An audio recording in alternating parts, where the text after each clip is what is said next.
শ্রাবণ ধারা এত চেনা যা আমার মাঝে নেই এক বিন্দু পরিমা সরল রেখার চিন্তাধারায় আনানি করে না কাঁদো কেন নাকি কাঁদিয়ে আমাকে সে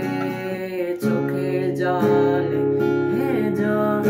দিশে নানে তো হৃদয় শুধুই আমি মরিচিকার মতো তবে তাই যদি হয় কোনি না কো ভয় জানি আধান রাত ঘনিয়ে হবে সূর্যোদয় আমি ভেবে নিলাম তুমি সে লাল গোলাপ যার নিরন্তর